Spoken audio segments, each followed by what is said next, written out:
ये भगवान की योग माया बड़ी विलक्षण, विचित्र और अलौकिक है। आपका जैसा भी भाव वैसे आपको भगवान दिखाई दे, पक्का मानिए। आप स्त्री भाव से देख रहे हैं तो भगवान आपको स्त्री रूप में आपके पास है, पुत्र भाव से पुत्र रूप में। आप जान नहीं पा रहे वही है, दूसरा नहीं है। हजारों बार बता चुके हैं कि ना मानने और ना जानने पर भी आपके हृदय में सत्ता उन्हीं की है। जिस दिन वो भगवान अंतर ध्यान हो जाते, प्यारे पुत्र, प्यारी पत्नी, प्यारे सुहृद मित्र आदि को आप चिता में जला देते हैं, तो था ना आपके हृदय में आदर, पर आप अनजाने से भी भगवान का ही आदर करते हो। अगर जान करके आदर कर लो तो तुम मुक्त हो जाओ इस दुख से, इस प्रपंच से। श्री भगवान कहते हैं कि मेरे अज अविनाशी स्वरूप को ये मूढ़ लोग नहीं जानते हैं। केवल वही जान सकता है जो मेरा आश्रय लेकर के मेरे को पुकारता रहता। भजन का मतलब तब पुकारना, भगवत चिंतन करना। वेदाहम शमतीतानि वर्तमानानि चार्जुन भविष्याणि च भूतानि माम तु वेद न कश्चन। हे अर्जुन, जो प्राणी भूतकाल में हो चुके हैं तथा जो वर्तमान में है और जो भविष्य में है, उन सब प्राणियों को मैं जान रहा हूं। जैसे आंवला ऐसे रख लो तो चारों तरफ से देख सकते हो, ऐसे भगवान अनंत ब्रह्मांडों को, जीवों को एक साथ देख रहे हैं। यही भगवान की भगवत्ता है, एक साथ देख रहे हैं। कोई भी जीव ऐसा नहीं है जिसको भगवान का दुलार नहीं मिल रहा हो। कहीं भी हो, अनंत ब्रह्मांड सबके लिए जो आवश्यक हो भेज रहे। कोई भूखा नहीं रह सकता।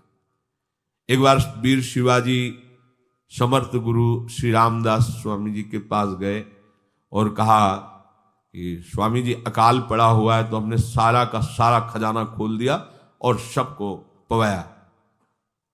तो गुरु बड़े कृपा सिंधु थे, उन्होंने देखा कि इनके हृदय में एक गर्भ का अंकुरण हो रहा है कि मैं भरण पोषण किया सबका अकाल में। तो उन्होंने कहा कि शिवू यह हथौड़ा उठाओ, आओ चलो हमारे साथ।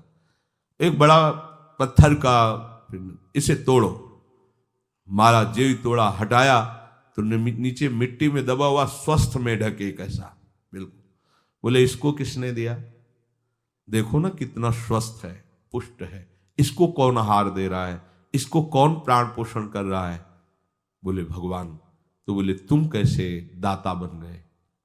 संपत्ति तो सब भगवान की है, भगवान ही सबका। ये अहम मत करो कि तुम पोषण करते हो, नहीं। छोटी सी वृत्ति को भी गुरुदेव बर्दाश्त नहीं करते। जो गुरु शरणागत होता है वो उनकी बात समझता है, अन्यथा वो अपनी मनमानी वृत्ति को ही आदर देता है, गुरु की आज्ञा वृत्ति को नहीं देता। छोटा सा भी अभिमान का कण अपने जनों में गुरुदेव को बर्दाश्त नहीं होगा, क्योंकि यही भगवत प्राप्ति में बाधा बन जाएगा। कितने जीव चराचर जगत में, देखो हमारे भगवान की भगवत्ता। सबको देख रहे हैं, सबको व्यवस्था दे रहे हैं, सब कुछ देख रहे हैं। 3 प्रकार की लीला हो रही, कहीं पालन लीला, कहीं सृजन लीला, कहीं विनाश लीला। उन्हीं के द्वारा हो रही, वही देख रहे हैं, वही कर रहे हैं। अगर ये बात तुम्हारी समझ में आ जाए तो अभी भगवान की शरण हो जाओ। पर अहम के कारण ये बात समझ में नहीं आती। जो भूतकाल में हो चुके हैं, वर्तमान में हैं, जो भविष्य में होंगे, सबका प्रभु वर्तमान की तरह देख रहे हैं, दर्शन कर रहे हैं। परंतु मुझे मेरे भक्त के सिवा कोई नहीं जानता है। भक्त के सिवा कश्यन, कोई भक्त बिरला, वही केवल भगवान को भगवान सबको देख रहे हैं। भगवान की दृष्टि सब पे है। अगर ये बात आपकी समझ में आ जाए तो अभी आनंद आने लगेगा। मैं भगवान की दृष्टि में हूं, बस आज हमें सत्संग से बात मिली कि मैं भगवान की दृष्टि में हूं, मुझे वो देख रहे हैं, बढ़िया बन गया। अब आप पाप कैसे करोगे? क्योंकि भगवान की दृष्टि में भगवान आपको देख रहे हैं। डरो, किसी गवाही की जरूरत नहीं, वो देख रहे हैं। तो आप भय क्यों कर रहे हो? आपको भगवान देख रहे हैं, आपको डरना नहीं। फिर आप कामना क्यों कर रहे हो? भगवान आपको देख रहे हैं, जो चाहिए उस समय से दे देंगे, आप निश्चिंत रहिए। अगर आप अहम करोगे तो दुख भोगोगे, आश्रित रहोगे तो सब अपने आप निर्वाह हो जाएगा। एक आदमी ट्रेन के डिब्बे में बैठे ऐसे ऐसे दौड़ रहा था। एक ने पूछा, भाई क्यों दौड़ रहे? बोले अमुक स्टेशन जाना है। तू बैठ जा, गाड़ी चल रही है, ट्रेन चल रही, तू बैठ जा। ऐसे ही त्रिगुणात्मिका माया की ट्रेन चल रही, पूरे विश्व का विश्वंबर भरण पोषण कर रहे हैं, तू तो बैठ जा भगवद आश्रय लेकर के, तू काहे को दौड़ा घूम रहा है। लेकिन ये अहंकार के कारण भटकता रहता है। भूत, वर्तमान और भविष्य काल, ये 3 विशेषण देकर भगवान कह रहे हैं कि मैं सबको देखता रहता हूं, जो हो गए, जो हैं, जो होंगे। भूत के प्राणी, भविष्य के प्राणी अथवा वर्तमान के प्राणी सभी भगवान की दृष्टि में वर्तमान की तरह ही है। ये भूत, भविष्य, वर्तमान काल केवल हम लोगों की दृष्टि में भेद है, भगवान की दृष्टि में नहीं। हो चुका, होगा, हो रहा है। भगवान की दृष्टि में सब हो रहा है, पीछे का भी, अब का भी, सब सामने चल रही सीन। हमारे हृदय में विश्वास हो जाए प्रभु हमें देख रहे हैं। अभी तो हमें ये नहीं पता कि हम भजन कर रहे हैं, भगवान पता नहीं जान रहे हैं कि नहीं जान रहे हैं। अभी भक्ति में रंग आ जाए, अगर ये बात समझ में आ जाए कि प्रभु देख रहे हैं हमें। देखो, जब हमारे गुरुजन बैठकर सुनते हैं और जब गाने को अवसर मिलता है तो ज्यादा उत्साह होता है कि बैठे सुन रहे हैं। ऐसे ही अगर हम मान ले कि हमारे प्रभु सुन रहे हैं, हम जो भजन कर रहे हैं हमारे प्रभु देख रहे हैं, जो सेवा कर रहे हैं भगवान हमारे स्वीकार करें, प्रियालाल स्वीकार कर, अभी भक्ति का रंग आ जाए, ये बात हमारे हृदय में बैठ जाए कि मैं हर समय प्रभु की दृष्टि में हूं, हर समय मैं अपने आराध्य देव की दृष्टि में हूं, कितना आनंद आएगा। अंदर से सोचो जरा, हर समय वो हमें देख रहे हैं और वो कह रहे हैं मैं देख रहा हूं। पीछे जो तुम किए वो देख रहे हैं वर्तमान की तरह, अभी जो वो तुम देख रहे हैं, आगे जो करोगे वो भी देख रहे हैं। वो पहले से उनको सब पता है, तुम ऐसे ऐसे चलोगे, ऐसे ऐसे कार्य करोगे। भगवान की दृष्टि में सब कुछ वर्तमान ही रहता है। संपूर्ण प्राणी काल के अंतर्गत है और प्रभु श्री हरि कालातीत है। देश, काल, वस्तु, व्यक्ति, घटना, परिस्थिति ये बदलते रहते हैं, पर प्रभु श्री हरि वैसे के वैसे ही रहते हैं। काल के अंतर्गत प्राणियों का ज्ञान एक सीमित है। अब इस दीवार के पीछे कौन खड़ा है, क्या कर रहा है पता नहीं, पर भगवान की दृष्टि में नहीं। भगवान की दृष्टि में सुमेरु पर्वत पर क्या हो रहा है, जहां किसी की दृष्टि, वहां भी उनको, ब्रह्मलोक में ब्रह्मा क्या कर रहे हैं, बैठे बैठे सब। इसीलिए कितने महान ईश्वर हैं। एक छोटी सी भी चींटी को दाना मिला कि नहीं, उनको चिंता है। देखो, आप छोटे से 2-4 लोगों का भार लेकर के चिंतित हो रहे हो, अनंत ब्रह्मांडों के अनंत जीवों का भरण पोषण प्रभु हमारे कर रहे हैं और निश्चिंत हैं। अचिंत शक्तियां भगवान की, तो आप भी तो उनके बच्चे हो ना। ये सब कहने का मतलब है आप भी तो उन्हीं के अंश हो ना। 2-4 की चिंता में इतने तुम बावरे हो रहे हो, डिप्रेशन में पहुंच रहे हो, 2-4 कामनाओं के पीछे इतने। अनंत ब्रह्मांड तुम्हारा जो अंशी है, अनंत ब्रह्मांडों के अनंत जीवों का अनंत काल से भरण पोषण करता चला आ रहा है। कहीं भी किसी के साथ कुछ भी गलत नहीं हो सकता। जैसे कहते हैं कि क्या गलत हुआ, देखो ना अभी तो बच्चा था, ऐसा ऐसा हो गया, तो तुम्हारी दृष्टि में बच्चा है, पीछे तो बहुत पुराना है ना, जो कर्म करके आया उसका फल। कहीं भी गलत किसी के साथ नहीं होता, ध्यान रखना। जहां कुछ होता है, अभी हमने देखा मनो कि ये तो बहुत गंदा है, तो सीधे जा रहा था, ये आदमियों ने मिलकर इसे पीटा, अभी सीधा चल रहा, पीछा टेढ़ा चल के आया है, और जिनको पीटा है वही आके इसे पीट रहे हैं। अब हम वर्तमान को तो देख रहे हैं ना, पीछे की बात तो देख नहीं रहे ना, और भगवान पीछे की देख रहे हैं कि इसने पीछे बहुत ऐसा गलत किया, उसका हिसाब इसको मिल रहा है, इसलिए चुपचाप देखते रहते हैं। ध्यान रखना, इतना भी गलत नहीं हो सकता इस सृष्टि में। वो कैसे गलत नहीं हो रहा, अभी तो नवयुवक था, उसने कुछ ऐसा किया ही नहीं, अभी तो नई अवस्था थी, अभी तुम्हें दिखाई दे रहा है 15 वर्ष का है, लेकिन भगवान देख रहे हैं मेरा पुरातन अंश है, किस जन्म से क्या क्या करते चला आ रहा है। ये ज्ञान हो जाएगा तो किसी भी बात में आपको दुख नहीं पहुंचेगा, विक्षेप नहीं पहुंचेगा। नहीं, बड़े बड़े विक्षिप्त हो जाते। एक गौतमी नाम की महान तपस्विनी थी, महाभारत में कथा आती है, उसका एक ही पुत्र था और उसको सांप ने काट लिया। तो वहां की कुल भील उठा के लाए और कहा, देवी मां ये देखो सांप ने तुम्हारे बेटे को काट लिया। तो उनका इतनी सामर्थ्य सांप की कैसे हो गई कि मेरे बेटे को काट लिया और मेरे से भय नहीं माना। आकर्षण वृत्ति जीव ही की सांप सामने आ गया, तूने क्यों काटा, मैं तुम्हें भस्म कर दूंगी। सांप ने कहा पहले हमारी प्रार्थना सुन लो। मेरे सर पर मृत्यु ने आकर के अपना शासन जमा लिया और कटवा दिया, मेरा कोई दोष नहीं। मृत्यु का आकर्षण किया, महान तपस्विनी भगवान व्यास देव जी ने ये लीला कथा गाई है। मृत्यु का आकर्षण किया, साक्षात मृत्यु सामने आ गई, थर थर कांपने लगी। गौतमी जी ने कहा मैं अपने तपस्या के बल से तुम्हें भस्म कर दूंगी। हमारे ऐसे निष्पाप बालक को तुमने सांप के द्वारा प्रेरित करके कटवाया। बोले मेरे ऊपर काल का शासन है, काल ने मुझे प्रेरित किया, मैंने सांप को प्रेरित किया, मेरा कोई दोष नहीं, ये काल का शासन। काल का आवाहन किया, काल उपस्थित हुआ। काल ने कहा कि मेरा इसमें कोई दोष नहीं, इस बालक के पूर्व जन्म के कर्म के द्वारा मैं प्रेरित हूं। इस बालक के कर्म से प्रेरित होकर मैंने मृत्यु को प्रेरणा की, मृत्यु ने सांप को प्रेरणा की और इसने डस लिया। अब आप बताओ किसका दोष है? शांत हो गई, क्योंकि इस बालक के ही तो कौन काहू के सुख दुख कर दाता, निज कृत कर्म भोग सुन भ्राता। कोई किसी के सुख दुख का हेतु नहीं है, अपने कर्म ही है जो हमको दुख सुख देते हैं। और ये भगवान देख रहे हैं। कोई जैसे आपको अभी मनुष्य शरीर मिला, स्वतंत्रता है, अब आप जो पापाचरण चाहो छूट है कर सकते हो, या जो पुण्य कर्म चाहो कर सकते, या भजन करना चाहो कर सकते हो। ये स्वतंत्रता केवल मनुष्य शरीर को दी गई है। आपको जो पूर्व भोग मिल रहे हैं वो आपके पीछे के कर्मों के हैं। तो जो ज्ञानी जन होते हैं, विवेकी जन होते हैं, आए हुए प्रारब्ध को भोग लेते हैं, नया कोई पाप नहीं करते, निरंतर भजन करते रहते, भगवान की कृपा से मुक्त हो जाते। अगर भगवान की शरण में नहीं होगे, भजन नहीं करोगे, तो आपके ऊपर बहुत से ऋण है, दुर्गति हो जाएगी। ऐसा नहीं है। आप यहां भी तो देखो ना, आपके मकान, आपका व्यापार, सब कुछ आपका कहा जाता है, लेकिन सब कुछ सरकार का है। हर चीज का टैक्स देना पड़ेगा तुम्हें।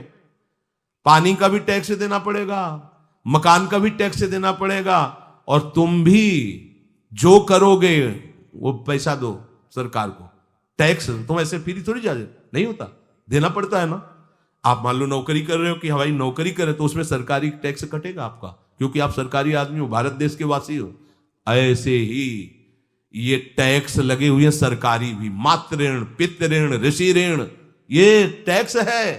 ऐसा नहीं कि तुम कमाओ खाओ और इसके बाद मर के जाओ स्वर्ग मिलेगा। टैक्स चुकाओ।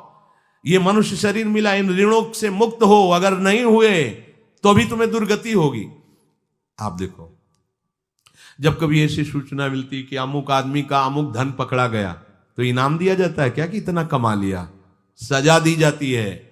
तुमने टैक्स की चोरी की, अगर चोरी नहीं की, मेहनत से कमाया या व्यापार से कमाया, दिया नहीं सरकार को, हाँ दिया नहीं, इसीलिए तुम्हें टैक्स की चोरी का दंड मिलेगा, सारा धन अपहृत हो जाएगा, तुम्हारी निंदा होगी, तुम्हें सजा मिलेगी। बोलो मिलती है नहीं? ऐसे ही ये लड़का, बच्चा, पत्नी, पुत्र, परिवार जो भी है, ये सब श्री भगवान का तुम्हें टैक्स देना है। क्या टैक्स देना है? भगवान की शरण होकर उनका सुमिरन करो, सारे ऋणों से वो मुक्त कर देंगे। एकादशी स्कंद में कहा है, मेरा भजन करने वाले का कोई ऋण नहीं रह जाता। और नहीं तो महाभारत में ही प्रसंग आता है, एक जरत्कारु नाम के ब्रह्म ऋषि थे। ऋषि और भक्त में बड़ा अंतर होता है। वो तपस्या प्रधान, जैसे दुर्वासा ऋषि तपस्या प्रधान थे, वो बाल ब्रह्मचारी और तपस्या से युक्त एक दिन भ्रमण कर रहे थे, तो आवाज आई, मेरी रक्षा करो, मेरी रक्षा करो। तो उस आवाज की तरफ बढ़े तो देखा कुएं में उल्टा लटके हुए हैं बहुत से ऋषि, और एक केवल तंतु है, एक केवल तंतु है जिसमें दो चूहे लगे हुए उसको भी काट रहे हैं, एक काला और एक श्वेत। तो उन्होंने देखा और दयालु हो गए कि ऋषियों, मैं तुम्हारी कैसे रक्षा कर सकता हूं? तो उन्होंने कहा कि ये जो दो चूहे हैं रात और दिन हैं, और जो हम लोग हैं ये तुम्हारे पितर हैं। ये चूहे तुम्हारी आयु को काट रहे हैं, एक तंतु हमारे कुल में केवल तुम ही हो, और तुमने तपस्या की ठान ली, ब्याह किया नहीं, गृहस्थ धर्म में गए नहीं, पुत्र हुआ नहीं, तो तपस्या में भक्ति में एक दम है कि सब ऋणों से मुक्त कर देगी। ये बात ध्यान रखना। तपस्वी अलग है, भक्त अलग। इसलिए पीछे चर्चा आई थी कि तपस्वियों से भी अधिक, ज्ञानियों से भी अधिक, कर्मकांडियों से भी अधिक वो मेरा भक्त योगी होता है। तुमने तो ब्याह किया नहीं, तो अब ये तंतु रात दिन तुम्हारे जीवन को काट रहे, जहां तुम खत्म हुए हम सब नरक में गिर जाएंगे। पितरों ने कहा तुम पितर ऋण से युक्त हो, मुक्त तभी होगे जब ऐसा करो। वो दृश्य खत्म, अंतर ध्यान हो गया। वो बड़े दुखी हुए कि क्या करें।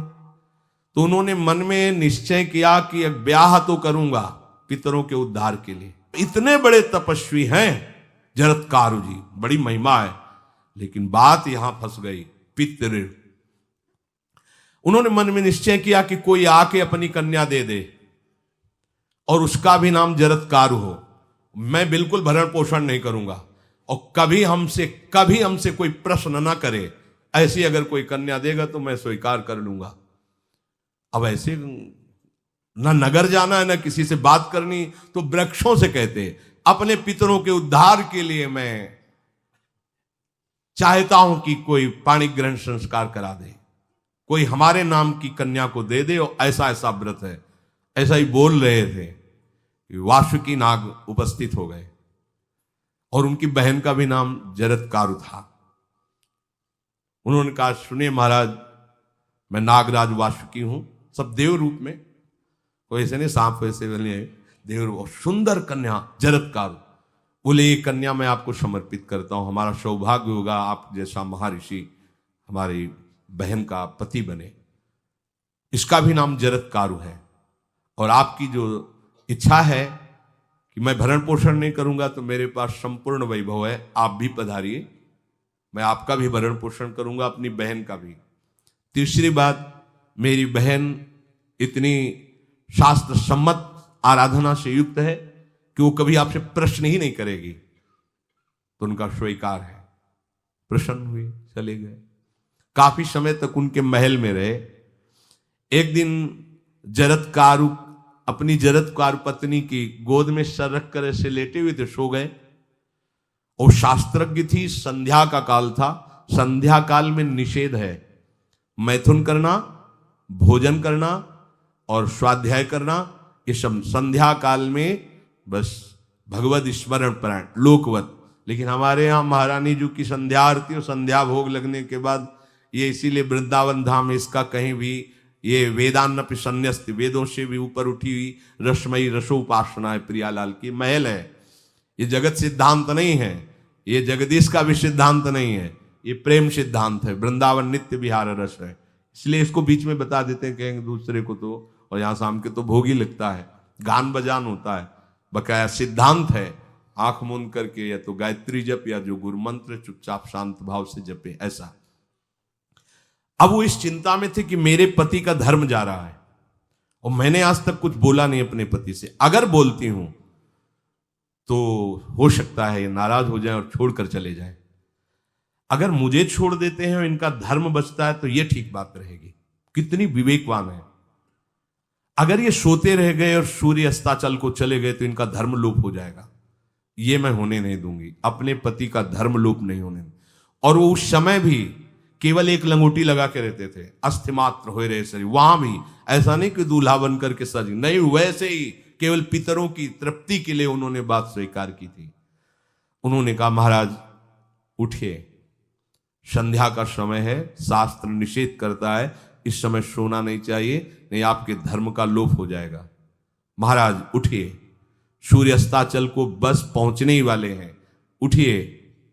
उठे एकदम लाल आंख करते हुए, तुमने हमें टोका कैसे, तुमने हमसे प्रश्न कैसे कर दिया, मैं अभी तुम्हारा त्याग करता हूं। बोले स्वीकार है, आपके धर्म का लोप ना हो। कहीं सूर्य अस्ताचल को चले गए, आपने अर्घ नहीं दिया तो जीवन भर की आपकी उपासना में कलंक लग जाएगा कि आपने संध्या काल में शयन करते हुए सूर्य आराधना नहीं की, आपके धर्म का लोप हो जाए। बड़ा सूक्ष्म धर्म का विषय। तो उनका सूर्य की ताकत कैसे कि मैं सोता रहूं और वो अस्ताचल को चले जाए, ऐसे महात्मा थे।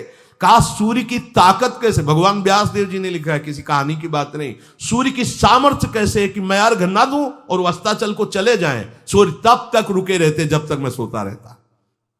पर तुमने टोक दिया, अब मैं चला। जब चले तो उन्होंने कहा, हमारे गृहस्थ धर्म का जो फल होता है, आपके पाणी ग्रहण स्वीकार का जो फल होता है, उसको बिना दिए आप कैसे चले जा रहे हैं? तो उनका आस्ति वो है, चले गए। उसी से आस्तिक मुनि का प्रादुर्भाव हुआ और उन्होंने आगे बड़ा चरित्र है उनका, आस्ति, तो उसी से नाम रखा आस्तिक। आस्तिक उन्होंने जन्मेजय की यज्ञ को बंद किया। आप सोचो, एक पितर की तृप्ति के लिए उनको ये सब करना पड़ा। और श्री हरिशरणम और निरंतर भजन, तो मातृण, पितृण, देवऋण, ऋषि ऋण, सब ऋणों से उपासक मुक्त होकर के परम धाम को जाता है, एकमात्र भगवदास है। पर ये मूढ़ जन इस बात को नहीं जान पाते हैं। बिना कारण कृपा करने वाले प्रभु जीव को मनुष्य शरीर देते हैं। ये मनुष्य शरीर अंतिम शरीर है, अगर इसमें नहीं बना तो फिर चले जाओगे 84 लाख योनियों के चक्र में। इसी शरीर में अनंत जन्मों के संचित कर्म समुदाय का नाश करके भगवत प्राप्ति होती है या मोक्ष पद मिलता है। कौन सा प्राणी किस गति को जाएगा भगवान देखते हैं पर संकल्प नहीं करते, ध्यान रखना, क्योंकि आगे की भी देख रहे हैं, वो देख रहे हैं जो तुम कर रहे हो वैसे गति बनती चली जाएगी। भगवान संकल्प नहीं करते। भगवान तो एक बार संकल्प कर दिया, एको हम भविष्यमा, उसी में बहुत रूपों में प्रकट हो गए। अब तुम्हें संकल्प करना है कि इस जन्म में मुझे भगवत प्राप्ति करनी है। जो संत शास्त्र सदगुरुदेव कह रहे हैं ऐसा करो ऐसा ना करो, यदि आप इस भावना को स्वीकार करके आराधना करेंगे तो निश्चित निश्चित भगवत प्राप्ति इसी जन्म में हो जाएगी। प्रभु केवल तुम्हें निमित्त बनाना चाहते हैं, कल्याण तो वही करेंगे। जैसे अर्जुन से कह रहे हैं, भीष्म आदि द्रोण आदि मेरे द्वारा मारे जा चुके हैं, तुम केवल निमित्त मात्र भव सव्यसाची। ऐसे ही अय उपासक तू केवल निमित्त बन जा, जो शास्त्र सदगुरुदेव आज्ञा करते हैं वैसे ही तू चल दे अपने मन को मार के, केवल तू निमित्त बन जा। कल्याण या भगवत प्राप्ति या मोक्ष वो तो भगवत कृपा से होगी। पूरी उद्धार की सामग्री तेरे अंदर जागृत कर देंगे प्रभु, केवल तू निमित्त बन जा, मेरी कृपा तेरी सारी बात बना देगी। विश्वास करो, इस बात पर विश्वास करो। भगवान कह रहे हैं तुम निमित्त बन जाओ, जो आदेश कर रहे हैं वैसा पालन करो, काम तो सब मेरी कृपा कर देगी। जो ऐसे मनुष्य शरीर ऐसी कृपा प्राप्त होने पर भी भगवत प्राप्ति नहीं कर पाता, तो मयानुकूलेन नभस्वतेरितम पुमान भवाब्धिम न तरेत सा आत्महा। ऐसी मेरी कृपा का सहारा मिलने पर यदि वो भगवत प्राप्ति नहीं कर पाता तो बोले आत्महा है, वो आत्महत्यारा है, वो दुर्गति को प्राप्त होता है। मनुष्य के लिए खास बात है कि प्रभु ने कृपा करके तुम्हें जो सामर्थ्य दी है, जो समझ दी है, जो सामग्री दी है, उसका दुरुपयोग मत करो। केवल भगवत प्राप्ति के लिए चलो, केवल भगवत प्राप्ति के लिए। ये सबकी समझ में नहीं आएगा, बिल्कुल बात समझ ले। केवल भगवत प्राप्ति के, ये जो कहते हैं कि और हमारे धर्म कर, ये सब फसाव है।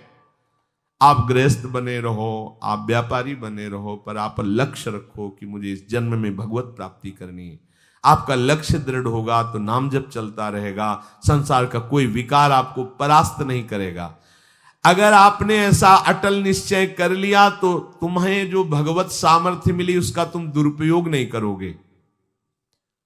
देख लो, अपने लोग बहुत बड़ी गलती करते हैं, जो आध्यात्मिक ऊर्जा शक्ति उसको विषयों में दुरुपयोग करके नष्ट कर रहे हैं। कहते हैं अब हमारा मन नहीं लगता, अब हमारा बड़ा शांति है, घबराहट है।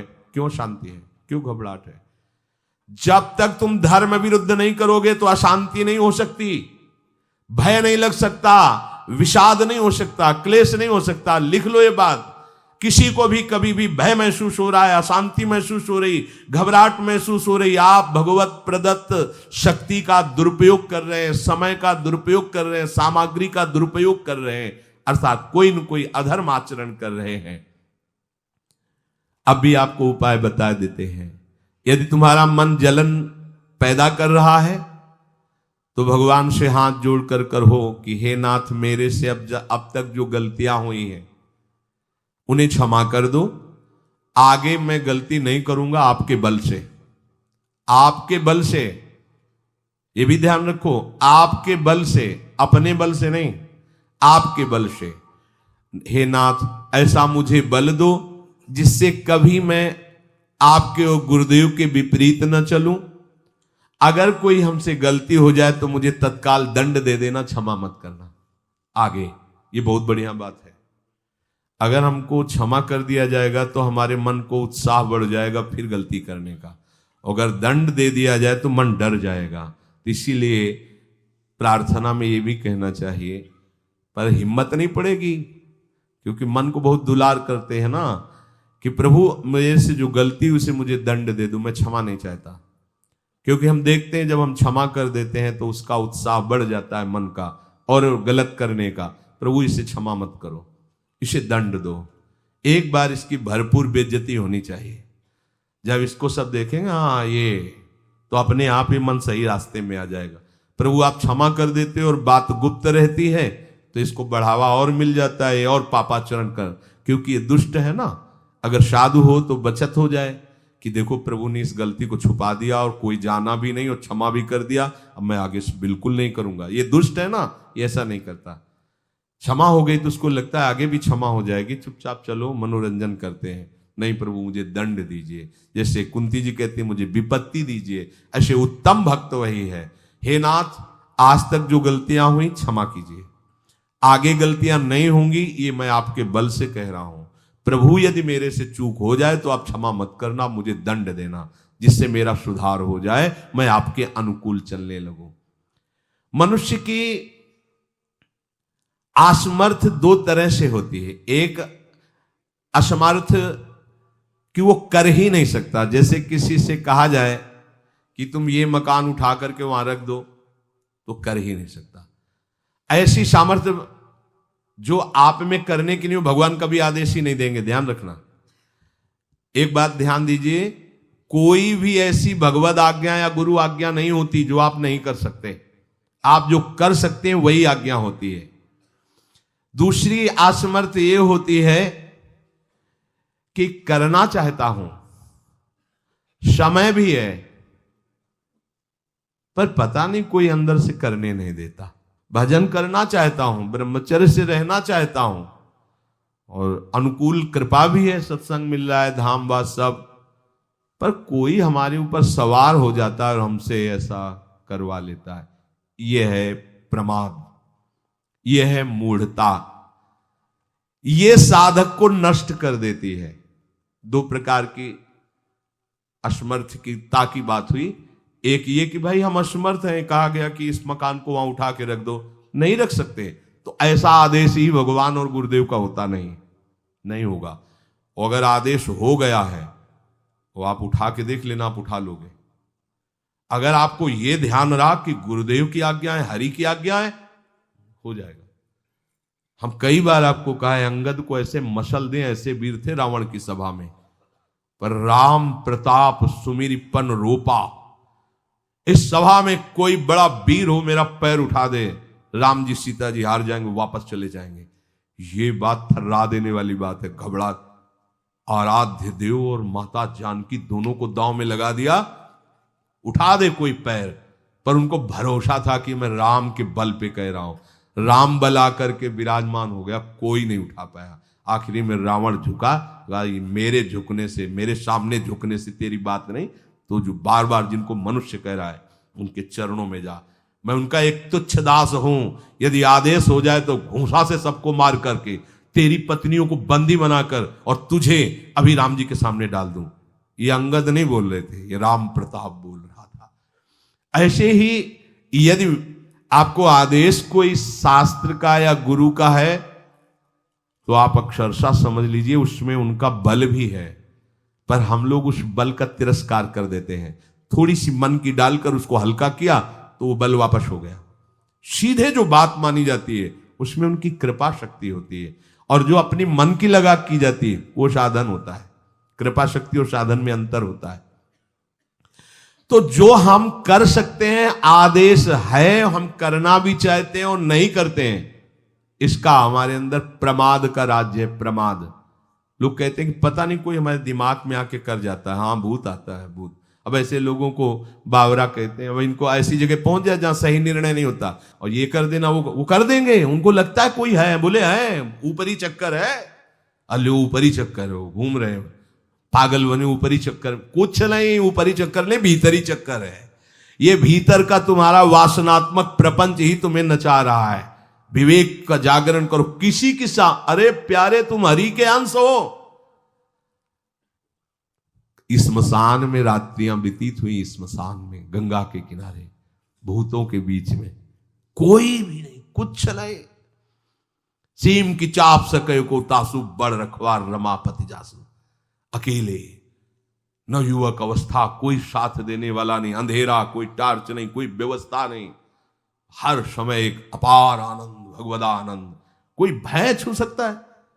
हर समय हरि की दृष्टि में आप रहते हैं। आप भी ये प्रमाद मत कीजिए। ये प्रमाद है और कुछ नहीं है जो आप आचरण विरुद्ध कर देते हैं। अब क्या होता है, वो समझ पाता नहीं, उसके पीछे कर्म परंपरा लग जाती है। फिर वो हार जाता है कि मेरे से भजन वजन नहीं होने वाला, संयम से नहीं चलने वाला। अब वो योनि पर योनि प्राप्त करता चला जाए, ये योनि यो योनि। भगवान के स्वभाव को समझो और उनके आश्रित हो जाओ। कोटि विप्र बदल आ गए जाहू, आए सरन तजो नहीं ताहू। जो नर होए चराचर द्रोही, आवे सभय सरन तक मोही। तो तज छल कपट मोह मद माना, करूं शब्द ते साधु समाना। एक बार जीवन को प्रभु के चरणों में अर्पित कर दो, बस प्रभु सब संभाल लेंगे अपने बल से। अपने बल से संभालने का तात्पर्य है आप उनकी आज्ञा पालन का प्रयत्न करो। प्रयत्न की सफलता प्रभु के द्वारा होती है। जब हम प्रयास करते हैं ना, तो प्रभु हमें आगे से आगे रास्ता देते चले जाते हैं। और ये जन्म भगवत प्राप्ति होनी ही चाहिए। अब इसके नीचे सौदा मत कर लेना। प्रभु से मिलने के सिवा और कहीं सौदा न कर लेना, क्योंकि आपके पास धन है। ठग लोग आएंगे आपको ठगने के लिए, ये भोग भोग लो, ये भोग भोग लो। कैसे बताएं? यदि तुम भगवत आश्रित हृदय से हो जाओ तो स्वप्न में भी तुम्हें डिगने नहीं देंगे। एक बार किसी उपासक ने अपना अनुभव बताया कि स्वप्न में उसके सामने कई भोग सामग्रियां से भरा हुआ मकान, सब व्यवस्था, एक बहुत सुंदर तरुणी, बस हमने आपको पसंद कर लिया। ये स्वप्न की बात, हमने आपको पसंद कर लिया, हम जिसकी खोज में थी वो आप हमें मिल गई, बस अब तो हमारे जीवन धन आप ही हो। वो सुनने लगा, मतलब उसको अच्छा लगने लगा ये बात सुनने में। इतने में ही एक देवी प्रकट हुई, इतना सुंदर रूप कि करुणा बरस रही थी उस रूप से, और स्पष्ट कहती ये छल है, ये कपट है, झुकना मत, देखना मत, इसकी सुनना मत। यदि सुन लिया और इसके प्रलोभन में झुक गए और इसको देख लिया तो तुम चले जाओगे, तुम्हारा आंख खुल गई। बड़ा आनंद हुआ उस उपासक को कि स्वप्न में भी आश्रयदाता उसको डिगने नहीं देते। स्वप्न में भी, ये बात समझ लो, स्वप्न में भी भय आने नहीं, स्वप्न ही था। हो सकता था स्वीकृति उस उपासक के हृदय की हो जाती, लेकिन जगने पर हाहाकार मच जाता कि कैसे स्वीकृति हो गई। पर देखो, जिसका आश्रय लिए वो उससे सुंदर रूप लेकर खड़ा हो गया और समझा रहा है छल है, कपट है, झुकना मत, देखना मत। आप तो केवल आश्रित होके तो देखिए, जागते हुए, सोते हुए, स्वप्न में, ये तुम्हारी अवस्थाएं, प्रभु की नहीं है। वो तुम उन्हीं की गोद में जग रहे हो, उन्हीं की गोद में सो रहे हो, उन्हीं की गोद में शयन कर रहे हो। एकमात्र प्रभु का आश्रय लेकर निरंतर भजन करते हुए इस जन्म में केवल भगवत प्राप्ति, अन्य सौदे में हमें फंसना नहीं है। बहुत से प्रलोभन आएंगे कि ये फ्री ले लो, फ्री भोग लो, कोई नहीं जानेगा। आपको सौदा नहीं करना अपने हरि आश्रित बल का, आपको उससे केवल हरि की प्राप्ति करनी। प्रलोभन आएगा, ध्यान रखना, भय आएगा। हे भगवान, आज तक जो भजन किया है इस भय को हटा दीजिए, क्योंकि इज्जत चली जाएगी, सब लोग थू थू करेंगे, मेरे से बहुत गलती हो गई, हटा दीजिए। हरि मुझे दंड दो, पूरी सभा में मेरा तिरस्कार करवाओ। ये मन लाख समझाया नहीं समझा, अब जब बेइज्जती होगी ना इसकी तब समझेगा। कुछ नहीं होगा और कृपा हो जाएगी, आगे बढ़ जाओगे। बिल्कुल अपने भजन को खर्चा मत करना, ना भय में और ना किसी सुख प्रलोभन में, तो इसी जन्म में भगवत प्राप्ति हो जाएगी।